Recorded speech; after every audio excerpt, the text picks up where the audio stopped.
저희 함께 볼 오늘 본문 말씀은 출애굽기 15장 22절부터 27절입니다. 출애굽기 15장 22절에서 27절까지입니다.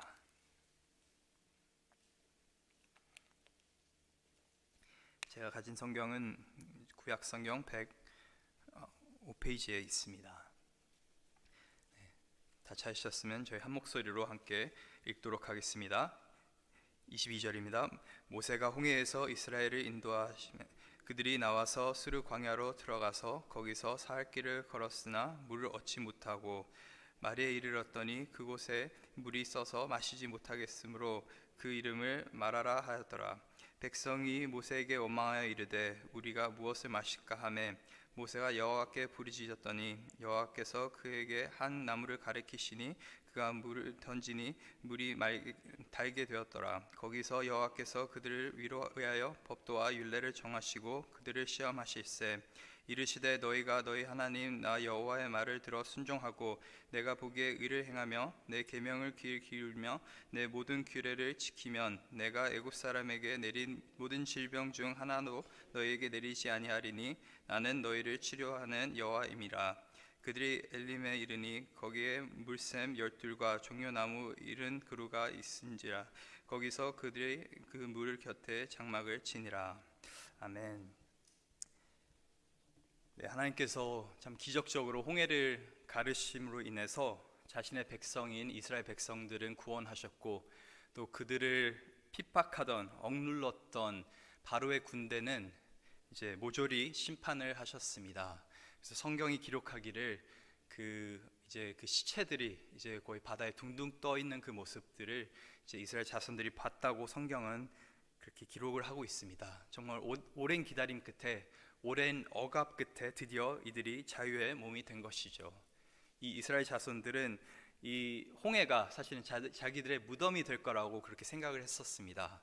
이 달려오고 있는 이 바로의 군대를 바라보면서 그리고 자기들 등 뒤에 있는 이 넓은 홍해 바다를 보면서 자기들은 여기서 죽겠구나라고 아마 생각을 하고 있었을 텐데 오히려 하나님은 참 기적적으로 그것을 바로의 군대의 무덤으로 사용하셨습니다. 하나님께서는 우리의 상황을 참 극적으로 기적적으로 역전시키실 수 있는 그런 분이십니다. 이 홍해를 건너는 이 시간을 통해서 14절 마지막에 뭐라 기록되어 있냐면은 31절에 이스라엘이 여호와께서 애굽 사람들에게 행하신 그 큰 능력을 보았으므로 백성이 여호와를 경외하며 여호와와 그의 종 모세를 믿었더라. 즉 이제 하나님의 놀라운 그 능력을 봤으니까 이 백성들은 하나님을 이제 믿기 시작했고 또 경외하기 시작했던 것입니다. 그러고 나서 이제 15절에 나오는 것이 이제 노래가 나오게 됩니다. 이들이 참 너무 기쁜 나머지 감격스러운 나머지 멋진 노래를 부르게 되는데 15장 1절과 2절 한번 같이 살펴보도록 하겠습니다. 이때 모세와 이스라엘 자손이 노래로 여호와께 노래하니 이르렀더라. 내가 여호와를 찬송하리니 그는 높고 영화로우시며 말과 그 탄 자를 바다에 던지셨음이로다. 여호와는 나의 힘이요 노래시며 나의 구원이시로다. 그는 나의 하나님이시니 내가 그를 찬송할 것이요 내 아버지의 하나님이시니 내가 그를 높이리로다. 그리고 계속적으로 이렇게 참 멋진 말들로 놀라운 가사들로 계속적으로 하나님을 찬양하는 그런 모습을 보게 됩니다. 참 죽음의 문턱에서 하나님의 구원을 이렇게 체험하게 되었으니까 얼마나 기쁘겠습니까? 더 나아가서 20절에 보게 되면은 이 아론의 누이와 이제 여러 이스라엘 여인들이 나오게 되는데 그들이 뭘 하냐면은 이 소고를 잡고 춤을 추면서 이제 승리의 노래를 부르게 됩니다. 근데 영어 성경을 보게 되면은 이 소고가 탬버린으로 나와 있습니다. 이들이 완전 축제 분위기인 것이죠. 저희 탬버린이라 생각하면은 거의 그냥 노래방 가서 보통 치면서 흥겹게 부르는 그런 걸 생각하게 되는데 정말 이들이 기쁜 나머지 감격한 나머지 정말 너무나 감사가 넘쳐나서 계속적으로 이렇게 하나님께 찬양을 드리는 그런 귀한 모습을 저희가 15장에서 볼 수가 있습니다. 근데 참 재밌는 거는 이 사건이 일어난 지 불과 며칠 후에 오늘 본문이 등장하게 됩니다. 22절에 보게 되면은 이 이스라엘 자손들은 이 수르 광야라는 곳으로 가게 됩니다. 홍해를 건너자마자 이 수르 광야라는 곳에 들어가서 사흘 동안 아무것도 마시지 못한 채, 전혀 물을 얻지 못한 채 계속적으로 이동을 하게 됩니다. 사실 저희는 이 수도꼭지만 틀어도 물이 콸콸콸 나오고, 또 필요하면은 어디든 사실 병에 물이 담겨 있으니까 그것을 사 마시면 되죠. 그래서 이 물이 얼마나 귀한지를 잘 모르고 살 때가 많이 있습니다. 그런데 저의 몸의 70%가 다 물이라고 합니다. 특별히 가장 소중한 저희 심장, 그 뇌는 75%가 이렇게 물로 이루어져 있다고 합니다. 그래서 사람이 한 달은 음식 없이 버틸 수 있어도 물 없이는 일주일을 버티기가 굉장히 힘들다고 그렇게 많은 전문가들이 이야기를 합니다. 물 없이 이렇게 계속적으로 살아가다 보면은 단순하게 그냥 갈증만 느끼는 것이 아니라 조금 더 나가서 이제 피가 조금씩 이제 모자르게 되죠. 피의 양이 줄면서 잦은 두통과 또 어지러움증이 이제 일어나게 됩니다. 그리고 땀과 소변과 또 대변으로 이렇게 노폐물들을 배출을 못하기 때문에 몸에 계속적으로 독소가 쌓이게 됩니다. 그뿐만 아니라 물이 부족하게 되면은 뇌에서 뭘 하냐면은 여러 가지 중요하지 않은 장기들부터 하나씩 이렇게 그 기능을 마비시키게 됩니다. 어떻게든 몸이 살게 하려고. 그래서 굉장히 괴롭습니다. 온몸이 힘들고 정신적으로는 굉장히 오락가락하는 그런 상황이 이제 탈수 상황인 것입니다. 그렇게 몸에 한 12%의 물을 우리가 잃게 되면은 사람이 목숨을 잃는다고 합니다. 이 이스라엘 자손들은 그냥 단순하게 3일 동안 가만히 있으면서 물을 안 마신 것이 아니라, 에어컨 바람 맞아가면서 물을 안 마셨던 것이 아니라, 뜨거운 그 애굽의 태양 아래서 계속적으로 이동을 하면서 참 그 더운 바람을 맞으면서 사흘 동안 전혀 아무 물도 마시지 않은 채 그렇게 걸어갔던 것이었습니다.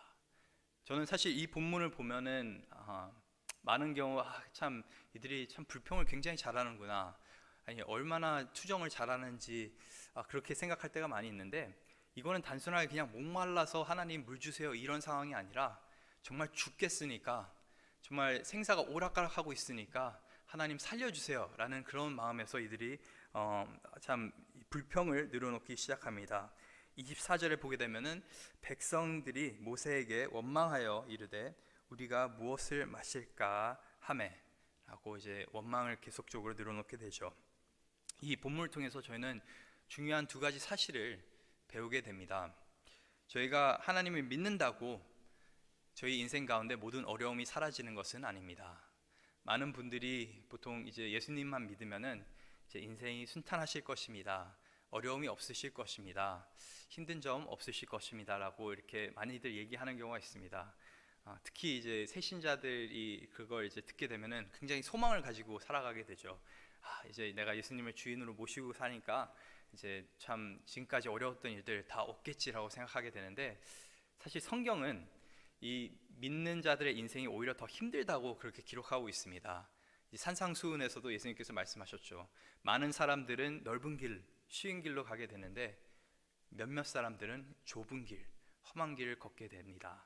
그리고 그 좁은 길을 따라가게 되다 보면은 생명을 얻게 된다고 예수님께서는 말씀하셨습니다. 믿는 자가 걷는 길은 결코 쉬운 길이 아닙니다. 예수님께서 말씀하시기를 너희가 나를 사랑하면은 세상이 너희를 미워할 거라고 그렇게 말씀하셨습니다. 사실 이 이스라엘 자손들은 이 홍해까지 건넜으니까 참 이 정도 됐으니까 이제는 살만하겠지라고 생각했을 것입니다. 더 이상 뒤에서 쫓아오는 사람도 없고 이제는 정말 자유의 몸으로 그런 억압 없이 살 수 있으니까 조금은 인생이 편해지겠지라고 생각하고 있었을 것입니다. 근데 불과 며칠 만에 이들은 또다시 인생의 쓴맛을 경험하게 됩니다. 세상이 그렇게 호락호락하지 않다는 것을 배우게 됩니다. 참 인생이 광야와 같다는 것을 다시금 깨닫게 됩니다. 저희의 인생 또한 이와 굉장히 비슷합니다. 예수님 만나고 나서도 참 우리가 사는 인생이 그냥 꽃길이 아니라 사실은 광야길인 것이죠. 어려움과 힘든 점들을 많이 겪게 될 때가 있습니다. 저의 인생도 참 이 메마른 광야처럼 정말 견디기 힘든 순간들, 죽고 싶은 순간들로 가득할 때가 있습니다. 믿음의 길은 결코 넓은 길이 아니라 좁은 길이라는 것을 저희가 항상 기억해야 됩니다. 둘째로, 하나님을 믿는다고 저희 안에 죄된 습성이 갑자기 사라지는 것은 아닙니다. 인생이 갑자기 쉬워지는 것도 아니고 저희 안에 죄된 습성이 갑자기 사라지는 것도 아닙니다. 사실 홍해를 건넜을 정도면은 이스라엘 자손들이 조금 달라져야 되는데 이제는 인생 어려움을 맞게 되면은 조금은 다른 태도로 좀 대할 수도 있을 것 같은데 이들은 여전히 똑같은 패턴을 이제 보이게 됩니다. 계속적으로 인생의 어려움을 겪게 되면 불만, 불평, 하나님을 원망하고 이렇게 자신의 옛 삶을 현재의 삶과 비교하면서 이렇게 원망과 불만을 이렇게 늘어놓게 됩니다. 본인들은 더 이상 노예가 아닌데 자유의 몸인데 이제는 하나님의 백성으로 새롭게 살아갈 수가 있는데 이들은 여전히 노예의 습성을 가지고 살아가게 됩니다. 여전히 내일 일을 염려하면서 무엇을 먹을까, 무엇을 마실까를 염려하면서 살아가게 됩니다. 내가 어떻게 하루 살아갈까를 고민하지 어떻게 하나님의 영광을 위해서, 하나님의 나라를 위해서 살 수 있을까를 고민하고 있지는 않습니다. 이들은 여전히 애굽을 떠났지만 노예처럼 생각하고 있고 노예처럼 행동하고 있는 것이죠. 계속적으로 이들의 삶 가운데는 불안이 가득하고 불평과 불만이 가득한 것을 볼 수가 있습니다. 저희 인생도 사실 이와 비슷한 경우가 굉장히 많습니다. 하나님께서 저희를 구원하셨고 또 우리에게 새 삶을 허락하여 주셨는데 저희는 그것을 까맣게 잊은 채 많은 경우 인생이 조금만 힘들어지면은 이렇게 불만과 불평을 늘어놓는 때가 많고 어떤 때는 예수 믿기 전에 참 이제 내가 하고 싶은 거 마음껏 할 수 있었는데, 내가 먹고 싶은 거 마시고 싶은 거 마음껏 할 수 있었는데, 남 눈치 안 보면서 살 수 있었는데 참 이제는 인생이 참 피곤하다라는 생각을 하실 때도 있을 수 있습니다. 이렇게 참 옛 삶을 그리워하면서 살아갈 때도 있습니다. 현재의 삶이 얼마나 축복된 삶인지, 과거에 얼마나 우리가 죄와 이런 죽음 앞에서 얽매면서 살았는지를 까맣게 잊은 채 하나님 앞에 불만과 그런 원망을 늘어놓을 때가 있는 것이죠. 하나님을 믿는다고 해서, 우리가 예수 그리스도를 구주로 영접했다고 해서 우리 인생이 갑자기 쉬워지는 것도 아니고 우리 안에 있는 죄의 문제가 갑자기 해결되는 것도 아닙니다. 믿는 자들의 인생 가운데는 계속적으로 고난과 고통이 찾아오게 되어 있고 계속적으로 우리는 우리의 육체와 씨름을 하게 되어 있습니다. 그렇다면 저희는 어떻게 이 믿음의 여정 가운데 승리할 수 있을까요? 오늘 본문에서 저희가 모세가 어떻게 이 고난을 대처하는지를 한번 살펴보기 원합니다. 25절 한번 같이 살펴보도록 하겠습니다. 모세가 여호와께 부르짖었더니 여호와께서 그에게 한 나무를 가리키시니 그가 물에 던지니 물이 달게 되었더라. 거기서 여호와께서 그들을 위하여 법도와 율례를 정하시고 그들을 시험하실세. 사실 이전 같았으면은 모세는 같이 이 백성들과 원망을 했을 것입니다. 과거에 이제 처음 떨기나무에서 하나님 만나고 나서 처음 애굽에 갔었을 때도 이제 바로한테 바로 퇴짜 맞으니까 모세가 바로 하나님께 원망을 했었죠. 그리고 이 홍해 앞에서도 계속적으로 하나님 앞에 어떻게 합니까 하고 이제 불안해하는 모습을 볼 수 있었습니다.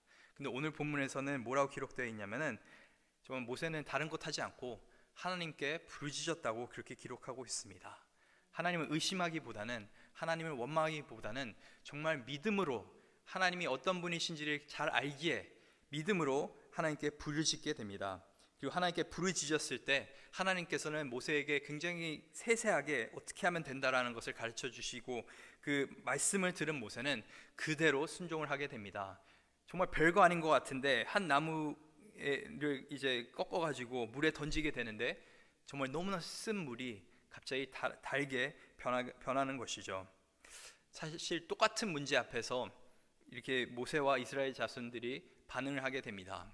똑같이 힘들고 몸이 힘들고 정신도 오락가락하고 있고 갈증도 나고, 그런데 이스라엘 자손들은 그 상황 가운데서 하나님을 원망하면서 살았고 모세는 믿음으로 기도하면서 순종을 했습니다. 그리고 하나님께서는 이 믿음과 이 기도와 이 순종을 통해서 모세의 삶뿐만 아니라 이스라엘 자손들의 삶까지 역전시켜 버리십니다. 하나님께서는 단순하게 이 마라 땅에 있는 물만 달게 바꾸신 것이 아니라 사실 더 나아가서 27절을 보게 되면은 더 큰 곳 엘림을 예비해 놓으신 것을 저희가 볼 수 있습니다. 27절에 뭐라 기록되어 있냐면은 그들이 엘림에 이르니 거기에 물샘 12과 종려나무 70그루가 있는지라. 거기서 그들이 그 물결 곁에 장막을 치니라. 사실 이스라엘 자손들이 조금만 더 참았더라면은, 조금만 더 힘을 내고 앞으로 전진했다면 이들이 어디에 이르게 되냐면 엘림이라는 곳에 이르게 되었을 것입니다. 그리고 거기는 사막 한가운데 오아시스와 같은 곳이었죠. 물길이 12줄기가 있습니다. 이 종려 나무가 70그루가 있습니다. 정말 너무나 많은 그늘이 있고 풍족하게 마실 수 있는 깨끗한 물이 있었던 곳이었습니다. 이들이 조금만 참고 조금만 전진해 나갔다면은 이들은 정말 귀한 하나님의 그 은혜를 경험할 수 있었을 것입니다. 하마터면은 이들이 그냥 마라라는 곳에서 그냥 포기하고 뒤돌아서 다시 애굽 땅으로 갔더라면은 이 하나님의 귀한 은혜를 경험하지 못했을 것이죠. 저희 인생 가운데서도 이런 시험과 어려움들이 찾아올 때가 있습니다. 근데 조금만 저희가 견디고 믿음 안에서 부르짖으면서 하나님을 신뢰하면서 순종하면서 나갈 때 어떤 것을 경험하게 되냐면은 하나님께서는 항상 우리의 길을 예비하고 계신다는 것을 저희가 경험하게 되는 것입니다.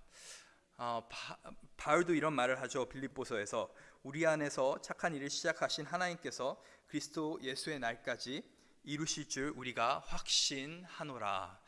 바울이 뭐라고 고백하고 있는 거냐면은 하나님께서 너희를 구원하셨다면은, 너희에게 이미 착한 일을 이루셨다면은, 너희에게 줄 수 있는 가장 귀한 그 선물, 영원한 삶, 예수 그리스도를 우리 가운데 허락하셨다면은 그 더한 것도 우리 인생 가운데 허락하지 않겠느냐.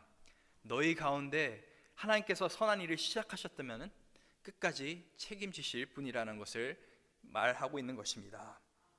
오늘 본문 26절에서도 하나님께서 동일한 얘기를 하십니다. 이르시되 너희가 너희 하나님 나 여호와의 말을 들어 순종하고 내가 보기에 의를 행하며 내 계명에 귀를 기울이며 내 모든 규례를 지키면 내가 애굽 사람에게 내린 모든 질병 중 하나도 너희에게 내리지 아니하리니 나는 너희를 치료하는 여호와임이니라. 그래서 정말 너무 귀한 말씀이죠. 사실 근데 이거를 저희가 잘못 해석하면 안 됩니다. 그냥 예수님을 믿으면은, 하나님을 따르면은 뭐 아프지도 않고 병도 없을 거고 이런 말을 하고 계시는 것이 아닙니다. 하나님께서 뭐라고 말씀하시고 계시냐면은 정말 하나님의 언약 안에서 우리가 믿음으로 순종하고 살 때는 하나님께서 반드시 우리의 인생을 책임져 주신다라는 말씀을 하고 계신 것입니다.